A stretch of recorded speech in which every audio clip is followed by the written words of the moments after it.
s'ouvre pas à l'international, on se coupe naturellement de relais de croissance. Ça dilue le risque, on n'est plus monomarché. L'important, c'est vraiment de bien cibler ces marchés, de faire un peu de priorisation et se concentrer sur une poignée de pays. Un produit est toujours adaptable et peut toujours intéresser quelqu'un dans le monde qui est vaste. Se développer à l'international, c'est ouvrir les yeux sur un monde qui change.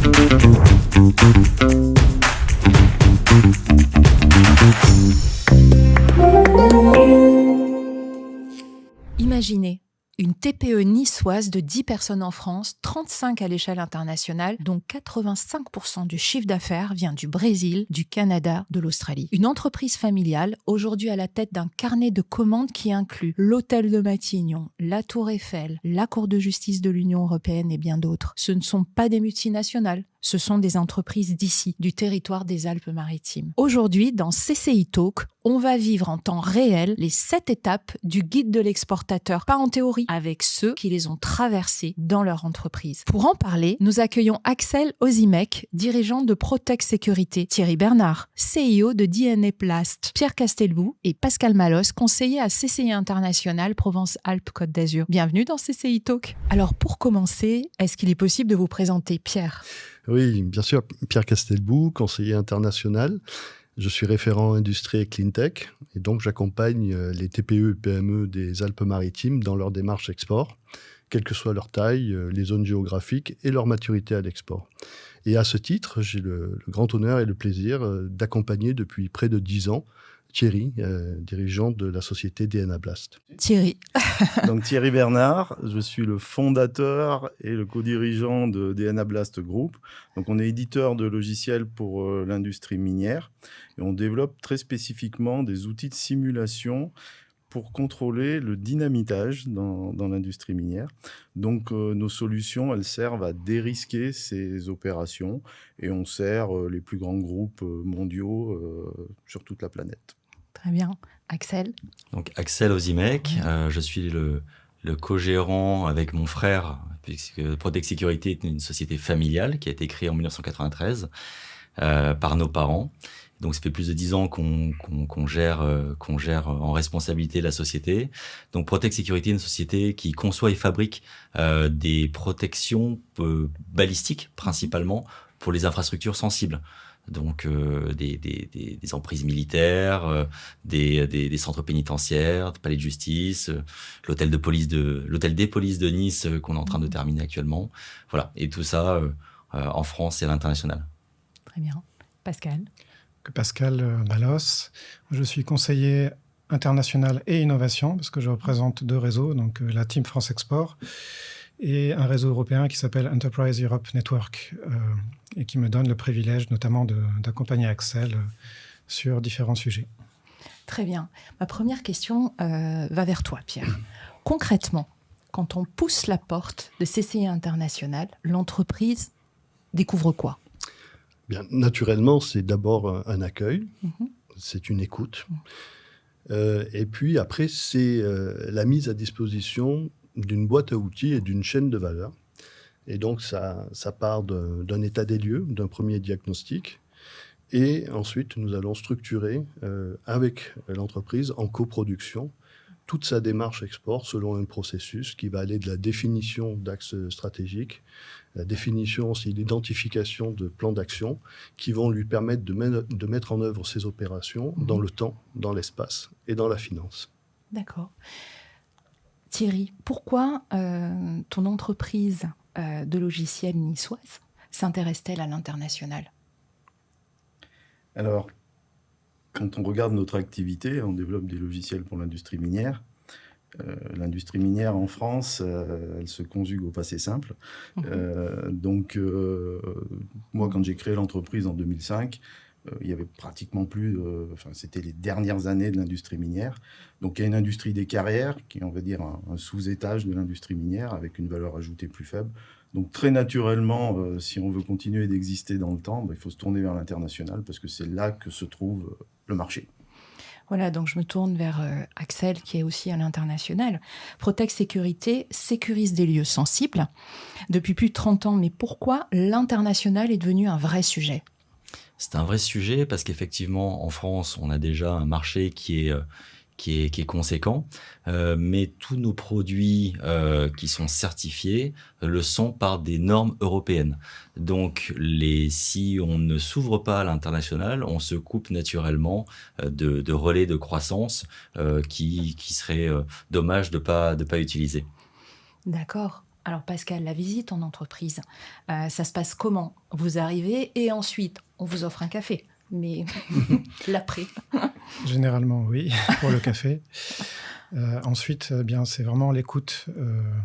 C'est essayer de comprendre le profil de l'entreprise. Est-ce que l'entreprise a des velléités de partir à l'international ou non? Est-ce qu'elle a des projets innovants dans les cartons? Quels sont ses besoins et qu'est-ce qu'elle recherche? Et après, dans un second temps, est-ce que je suis, moi, en tant que conseiller de CCI International, en mesure de l'aider?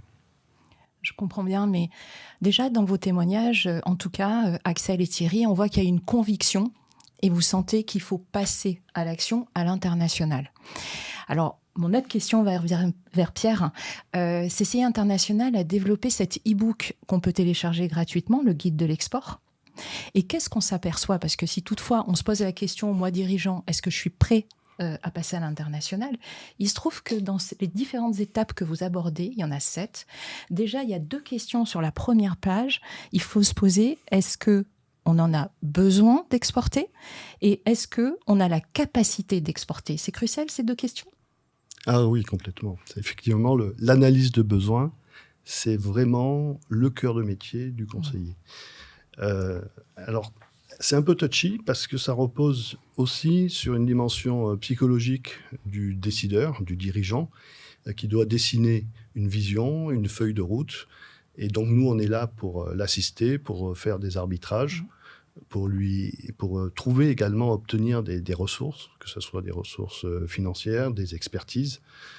Mais c'est vrai que c'est à lui, à partir d'une introspection, de pouvoir mettre en place cette première reconnaissance de besoin qui va ensuite lui permettre d'accorder les moyens nécessaires pour la mise en œuvre de sa stratégie export.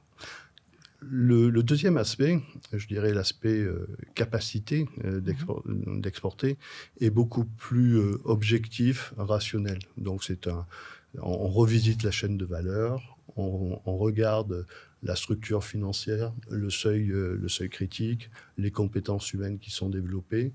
Et donc ça fait l'objet d'un autre diagnostic. Et donc c'est à partir de la conjugaison besoin plus capacité que là on peut dire effectivement il y a un go ou un no-go sur la démarche export. Donc Thierry, ce go-no-go, ça c'était le besoin qui était criant de s'externaliser. C'est ça? Ce besoin, il a été tout de suite donc reconnu. Et la capacité alors? Alors la capacité, elle a, comme le dit Pierre, elle a été analysée dès le départ parce que c'est vrai que on a un peu la tête dans le guidon quand on développe son entreprise. Donc ça a été le travail conjoint avec Pierre sur le diagnostic initial où ça nous permet de prendre un peu de recul. Effectivement, d'analyser par rapport au marché, comment on est structuré, comment il faudrait qu'on se structure, parce que souvent on ne l'est pas. Donc ça, effectivement, c'est un des premiers travaux qui a été mis en place. Axel, chez Protec Sécurité, c'est quoi le signal marché qui vous a dit « il faut y aller » ? Alors, il y a une dizaine d'années, on a eu l'opportunité, un peu par opportunisme, parce qu'on a été contacté par une personne au Cameroun pour sécuriser le stade de Yaoundé pour la Coupe d'Afrique des Nations. C'était la zone VIP et présidentielle. Et on s'est dit d'y aller, mais sans être vraiment structuré autour de ça. Donc, on a vécu la chose avec certaines difficultés, certaines facilités pour d'autres choses. Et à la suite de cette expérience, on s'est plutôt posé la question si c'était pas justement une opportunité, au lieu d'aller en Afrique, il y a certaines difficultés en ce sens, c'était d'aller dans les pays voisins européens avec toutes les facilités qu'on connaît pour l'export. Et c'est vrai qu'à ce moment-là, on a été accompagné par la CCI, donc comme quoi les choses se croisent plutôt bien. Et Pascal, c'est à ce moment-là que je l'ai connu et qu'on a plutôt structuré la chose et on a fait tous les diagnostics qu'il fallait pour se poser la question de est-ce que c'est pertinent pour Protec Sécurité? Est-ce qu'on est suffisamment mature? Et comment y accéder? Très bien. Donc, je me tourne vers toi, Pascal. Les bons réflexes. finalement, à avoir quand on développe à l'international? Je dirais que c'est de ne pas partir tout de suite sur une impulsion, mais quand même de faire un peu ses devoirs, de faire un peu de macroéconomie. Parce que je connais des dirigeants qui partent tout de suite, prennent un billet EasyJet, débarquent dans un salon, se disent voilà, je vais trouver mes clients. Non, malheureusement, ça prend un peu plus de temps. Donc oui, c'est de la préparation. On s'était posé la question de la capacité, mais il y a aussi la question du marché. Voilà, est-ce que mes produits correspondent? Est-ce que les obstacles réglementaires ou autres ne sont pas trop pénibles pour mes solutions? Ouais, je comprends. Alors, on a compris, hein, le terrain de jeu local et domestique, non, vous étiez à l'étape d'après. Mais moi, je serais bien intéressée de savoir votre déclic. Parce que Pierre, quels sont les feux verts qui indiquent qu'une entreprise est prête à se développer à l'international? Une fois qu'elle a fait le constat que son terrain de jeu, c'est terminé, il faut passer le cap de l'international. Oui, effectivement, le prérequis, c'est vraiment de faire l'audit interne et externe de l'entreprise. Donc les signaux verts, ils peuvent provenir notamment des indicateurs de bord. Quand une entreprise commence à avoir un chiffre d'affaires export qui grimpe, une pondération de ses flux d'affaires sur l'Europe, le grand export, elle se rend compte qu'elle doit beaucoup plus consolider, structurer ses moyens. Après, c'est aussi le fait d'audit externe. Il y a des entreprises qui sont born global. Thierry, tout à l'heure, décrivait les conditions de développement et de pérennité de DNA Blast, parce que le marché, par essence, est mondial, le marché des mines. J'accompagne actuellement une société dans le domaine des énergies renouvelables qui doit critériser ces pays cibles et les prioriser au niveau de leur superficie. Donc, on travaille ensemble sur l'Inde, la Chine, le Brésil, les États-Unis. Oui. Voilà. Donc, voilà, c'est la conjugaison entre l'audit externe et l'audit interne qui permet d'arriver à ce que les signaux ils soient vraiment pertinents et percutants. Très bien. Thierry, ce déclic, est-ce qu'il y a eu une opportunité peut-être business à l'international? Qu'est-ce qui vous a mis le pied à l'étrier de cet international? Oui, alors il faut remonter un peu en arrière parce que effectivement, au début, l'international, c'était plutôt, comme disait Axel, par opportunité. Puis je pense que c'était dans les années 2009-2010. On a une mine de taille moyenne au Québec, le groupe Cisco, qui nous a fait confiance pour réaliser une opération exceptionnelle, puisqu'ils ont fait un tiers de mine de 1 million de tonnes de matériaux à 200 mètres d'un village. Et on avait pour objectif de les aider à sécuriser avec nos technologies. Et quand on a eu fini l'opération, qui a été un succès, on a été remercié... effectivement, on voit les choses différemment et on se dit, nous, petites PME niçoises, on a la capacité d'intéresser des gens à l'international et de valoriser notre technologie. Et c'est vrai qu'à partir de ce moment-là, on s'est dit, on va plus trop le faire par opportunité, on va plutôt le systématiser et essayer de développer ces marchés-là. Donc voilà, une opportunité qui a été ressentie positivement, un vrai résultat. Du coup, Axel, le premier contrat à l'international, au final, qui a été un vrai tournant. Alors justement, il y avait le Cameroun qui a été le premier, le fameux déclic. À la suite de quoi, on s'est vraiment structuré pour pouvoir répondre à des appels d'offres au niveau européen surtout. Ouais. Et ce qui a été l'un des vrais tournants à l'international, c'était quand on a répondu à l'appel d'offres pour sécuriser la Cour de justice européenne au Luxembourg. Ouais. Donc c'était un chantier de 2 ans, de plusieurs millions d'euros, et qui était aussi un nouveau challenge pour nous.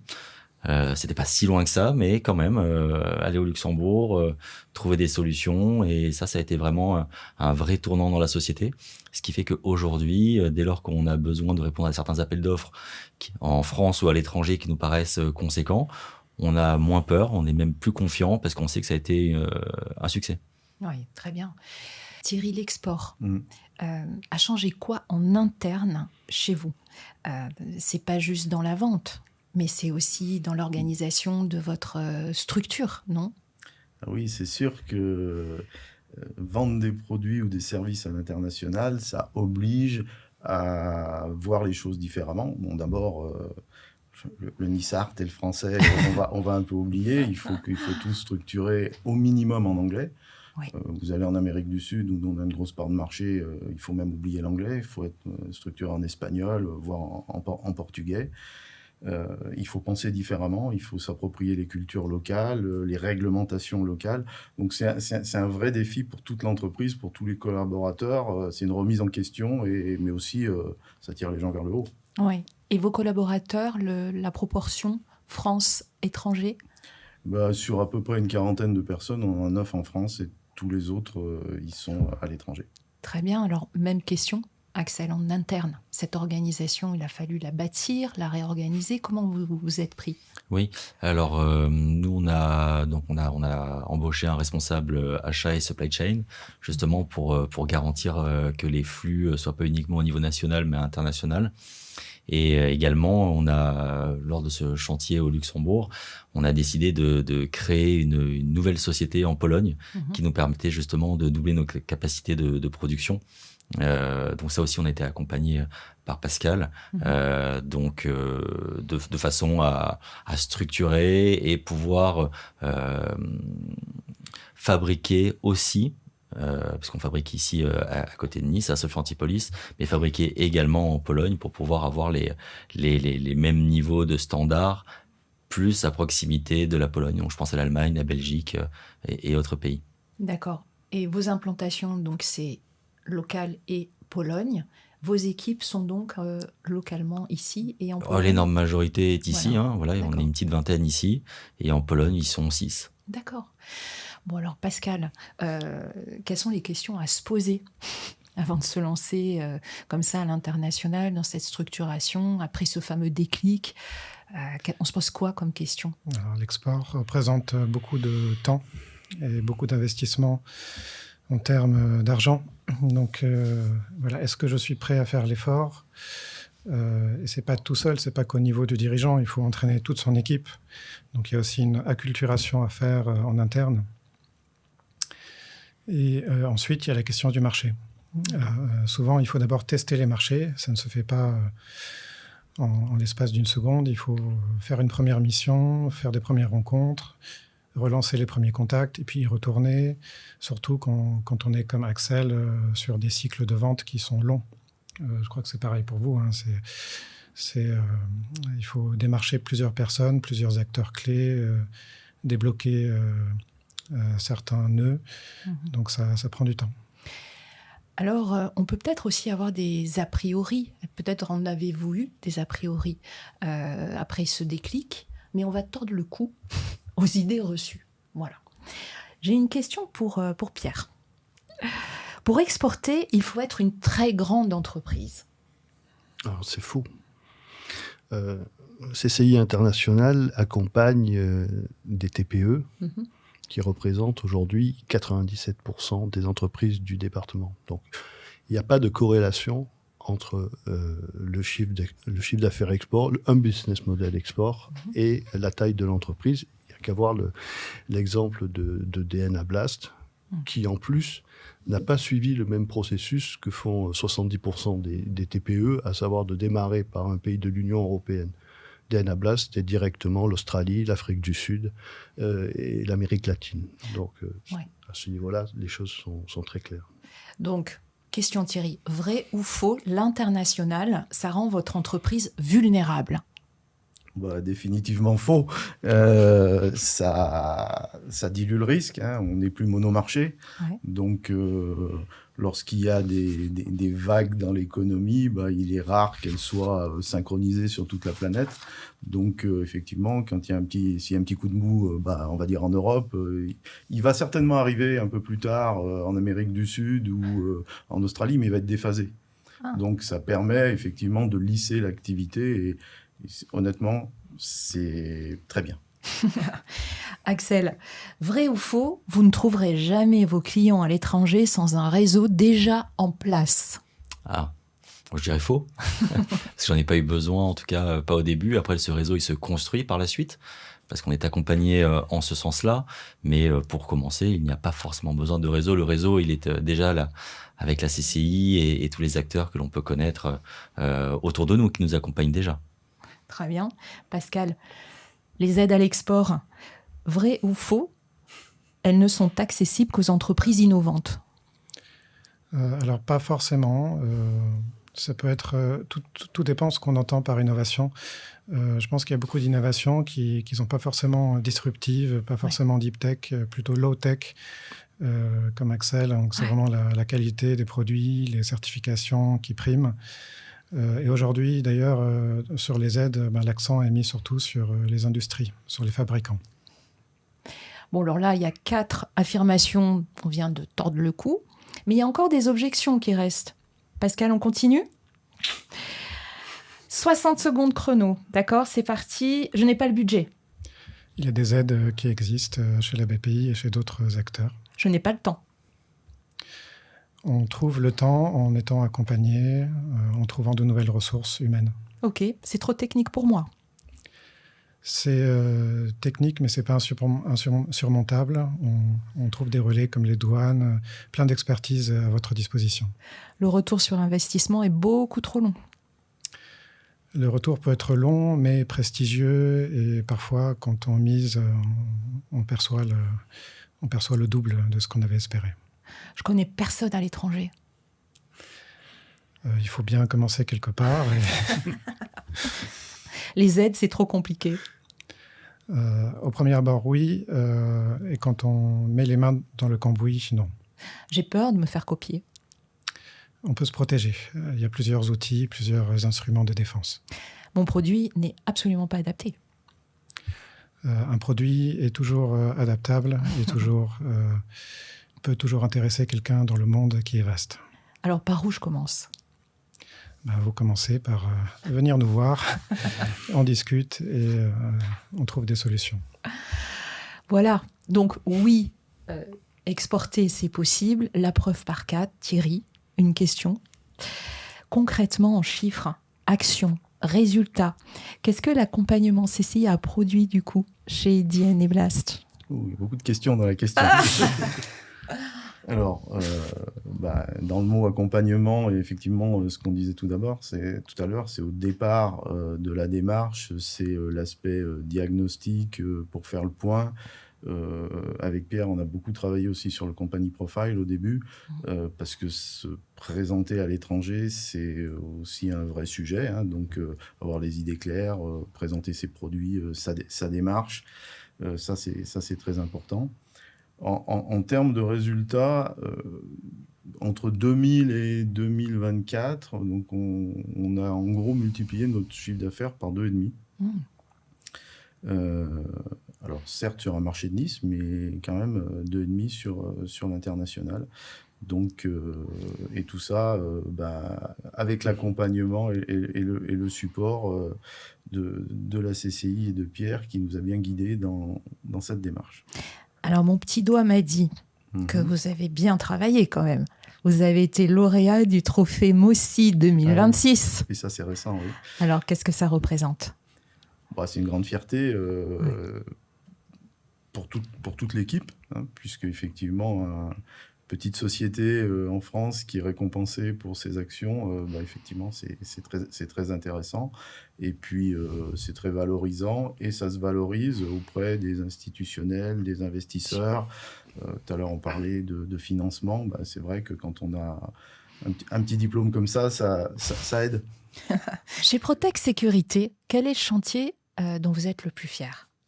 À l'international, j'en parlais tout à l'heure, la Cour de justice européenne, qui est vraiment un chantier qui nous a permis en interne, comme je le disais, de nous structurer, de prendre confiance aussi en nous, de monter plusieurs marches, on va dire, en termes de capacité, de façon à... on a gagné aussi en notoriété. On avait fait à l'époque la Tour Eiffel, la sécurisation du parvis de la Tour Eiffel à Paris.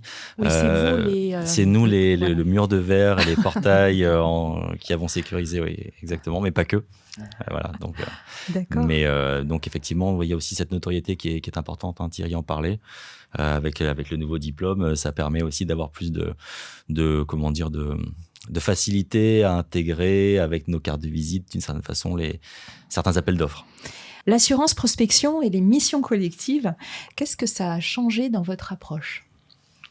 On va dire c'est un peu comme si on partait avec un filet.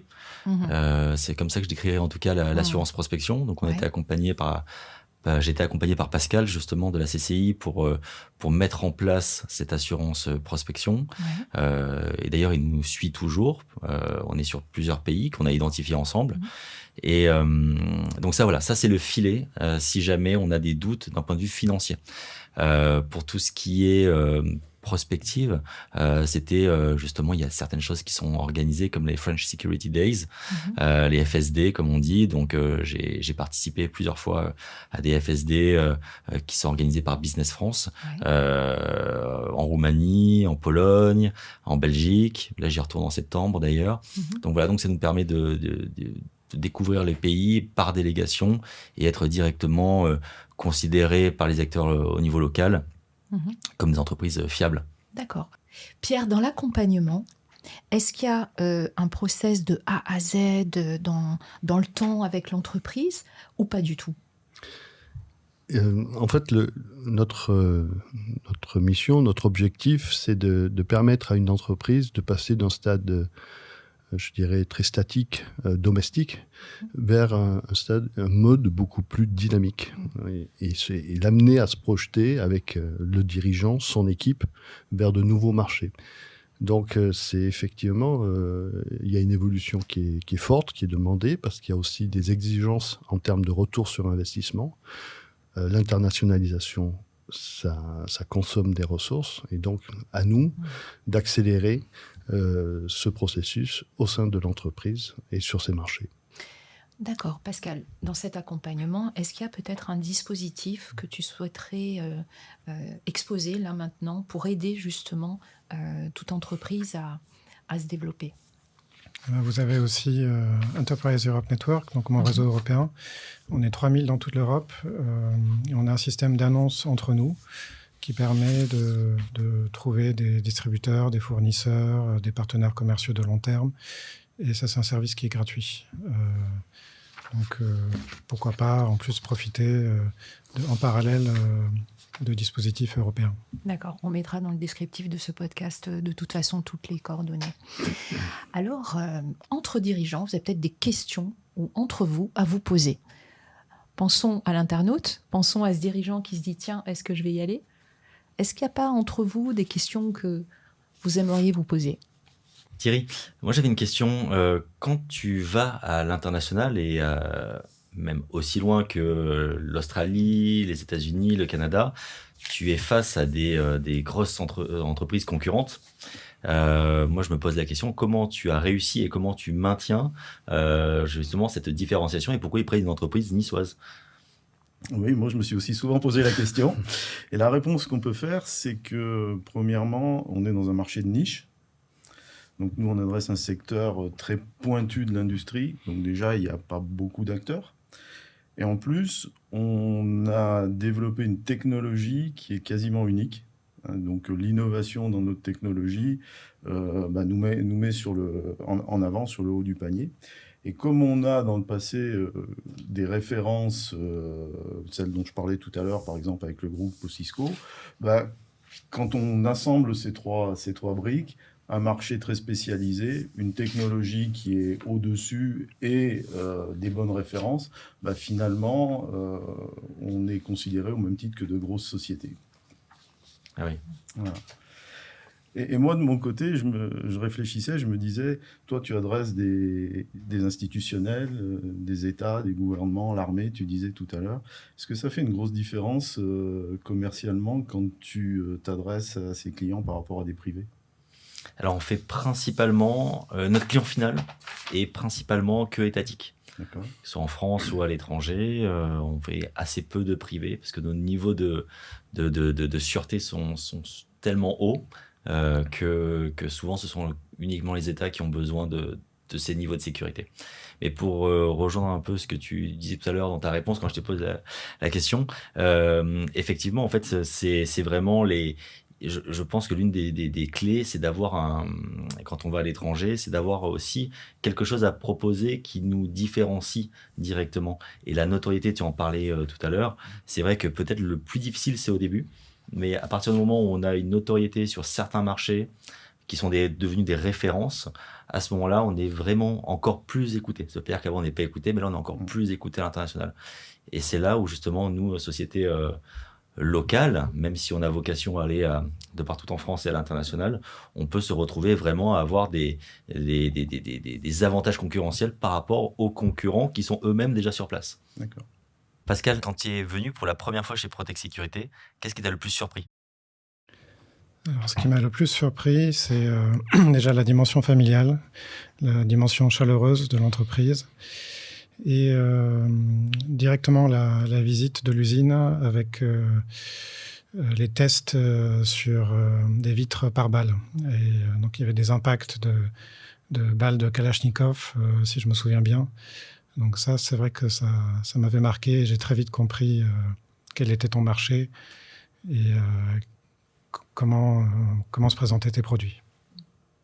Pierre, j'ai une petite question pour toi. Ça fait longtemps qu'on travaille ensemble, mais aujourd'hui, là, si tu avais à conseiller une entreprise qui part de zéro, hein, qui veut aller à l'international, de tous les accompagnements de la CCI, sur lequel tu focaliserais en premier ? C'est une très bonne question. Ça serait certainement un premier entretien personnalisé. Parce que, comme je l'ai dit tout à l'heure, on accompagne des très petites entreprises avec des dirigeants qui sont face à des choix.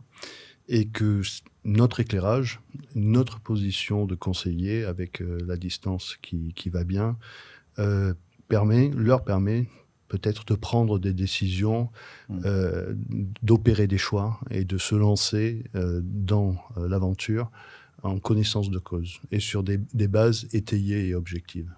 Pour ma part, Thierry, j'ai également une petite question. Qu'est-ce que tu as pensé des premières approches de CCI International PACA ? Ça remonte à longtemps, ça.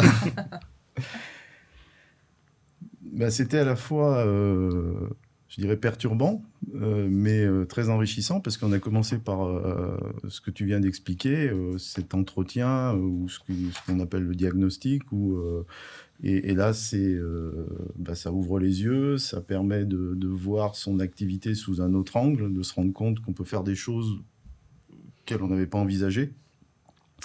Donc ça a été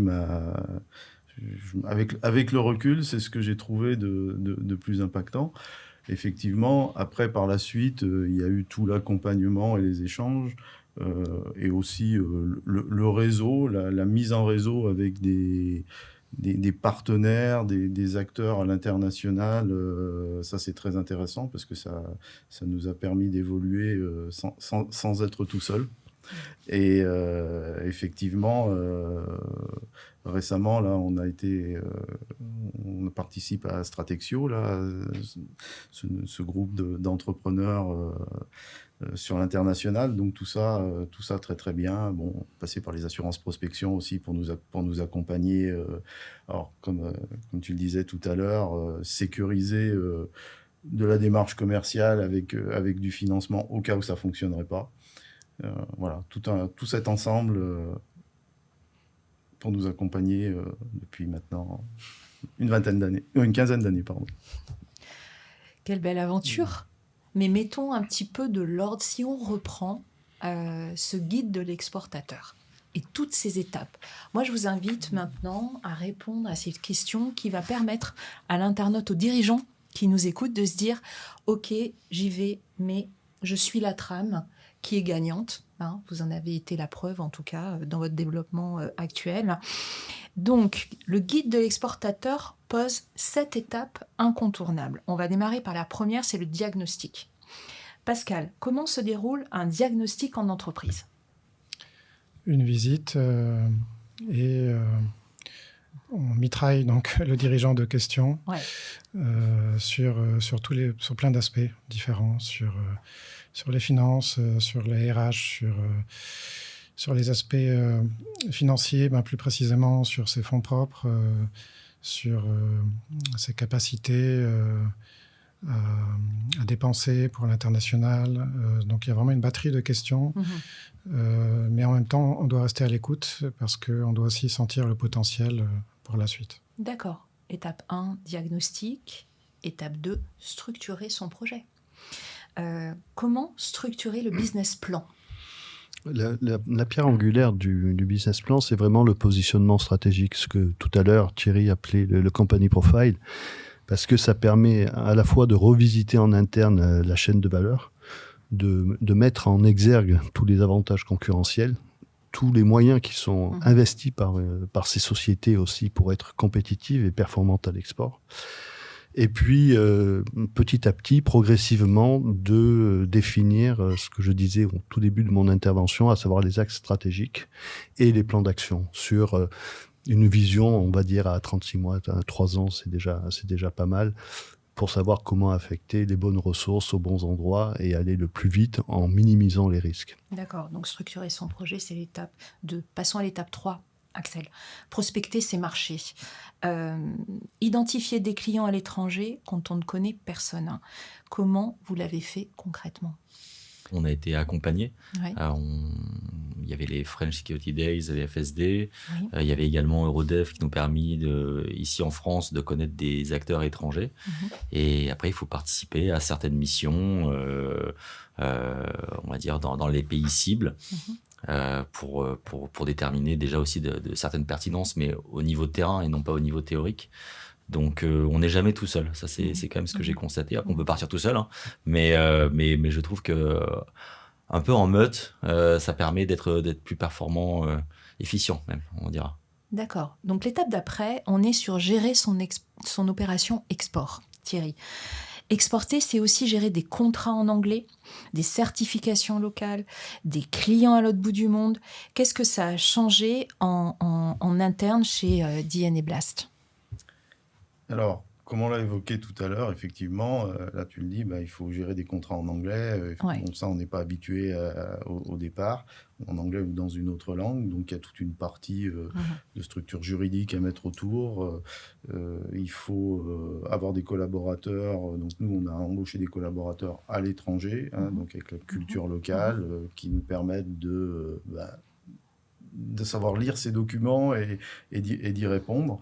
Donc il y a une grosse partie, je dis culturelle, dans cette approche marché, dans cette structure, partie réglementaire, pareil. Donc c'est un peu tout ça qu'il a fallu mettre en place au fil du temps, et nous on l'a fait principalement avec des locaux. D'accord. Donc ça y est, l'organisation est en place, on a le marché, le business plan, mais est-ce qu'il ne faut pas financer aussi son projet ? Étape 5 du guide. Financer l'export, Pascal, c'est souvent là que les dirigeants bloquent ou pas ?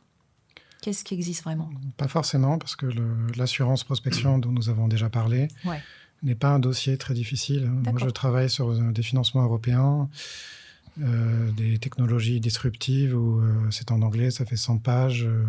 Le dossier assurance prospection est plus simple. L'important, c'est vraiment de bien cibler ces marchés, ces pays, de faire un peu de priorisation, c'est-à-dire choisir des critères, réfléchir aux critères qui sont les plus pertinents pour ces produits et peut-être pas attaquer le monde en même temps, mais se concentrer sur une poignée de pays au départ.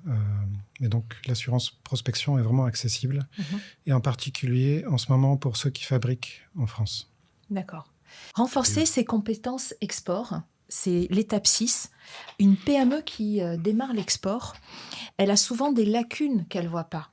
La TVA internationale, les contrats, les douanes. Sur ce volet-là, qu'est-ce que tu apportes comme information ? Alors, l'organisation consulaire, CCI International PACA, puis également la CCI de Nice, grâce au guichet Allo CCI, peut déjà fournir une primo-orientation, une primo-information, notamment par exemple au niveau des guichets de formalité qui existent à Nice comme à Grasse, donc pour les Alpes-Maritimes. Et puis après, c'est tout un cycle d'ateliers et de formations qui sont assurés par soit en présentiel, soit en digital, en webinaire, par CCI International tout au long de l'année. Et puis ça peut aller même Thierry en parlait tout à l'heure, jusqu'à des dispositifs tels que Stratexio qui permettent à un pool de business développeurs ou de dirigeants, de pouvoir, sur un cycle de 6 modules, tout au long d'une année, échanger sur des grands sujets qui viennent en lame de fond sur ces questions de la globalisation, à savoir l'intelligence artificielle, les RH, la communication qui commence à muter très fortement aussi, à impacter très fortement ces organisations. Bon, c'est parfait, main dans la main en tout cas. Il y a déjà des thématiques et il y a des programmes de formation. Il y a des ouvertures, des guichets. Le dirigeant a de quoi se renseigner pour justement faire que cette étape 6 soit bien accomplie. Alors on arrive à la 7e et dernière, s'internationaliser par l'innovation. Thierry, DNA Blast ne fait pas qu'exporter un logiciel. Vous créez des partenariats technologiques. Vous êtes dans des consortiums. Oui. Donc, c'est vrai que l'innovation, c'est clé pour nous, c'est ce qui nous différencie. Mais ce qu'il faut éviter, c'est d'innover tout seul dans son coin. Oui. Donc, à l'international, avec nos équipes dans les différents pays et les relations qu'on noue, ça permet d'avoir une approche du marché, une perception du marché, une connaissance du marché, de la faire remonter. Et là, on peut innover en France et fournir les bons produits. Très bien. Alors, ce guide, il sera téléchargeable. On mettra toutes les informations en description du podcast. Alors, dernière question. C'est peut-être pas la plus simple. Pierre, pour toi, se développer à l'international, en une phrase, un mot, c'est quoi ? Eh bien, pour moi, se développer à l'international, c'est ouvrir les yeux sur un monde qui change. Très bien. Axel ? Alors pour moi, se développer à l'international, c'est une vraie opportunité de croissance. Pour moi, se développer à l'international, c'est aborder de nouvelles frontières, de nouveaux défis, mais c'est très valorisant. Pour toi, Pascal ? J'insisterai sur le côté aventure et magnifiques expériences à vivre à l'export. Merci beaucoup. Merci à tous. Merci. DNA Blast, 35 personnes, 6 pays, un trophée Mossy. Protect Sécurité, une entreprise familiale niçoise qui sécurise des sites gouvernementaux en Europe. 2 PME d'ici, 2 preuves que l'international n'est pas une aventure réservée aux multinationales. Le guide de l'exportateur, dont vous avez entendu parler en filigrane tout au long de cet épisode, est là, gratuit, téléchargeable dans la description. Et si vous voulez qu'on en parle ensemble, contactez la CCI Nice Côte d'Azur.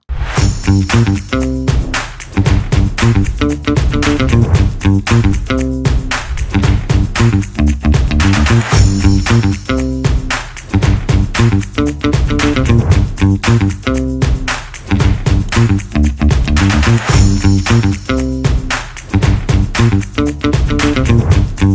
you.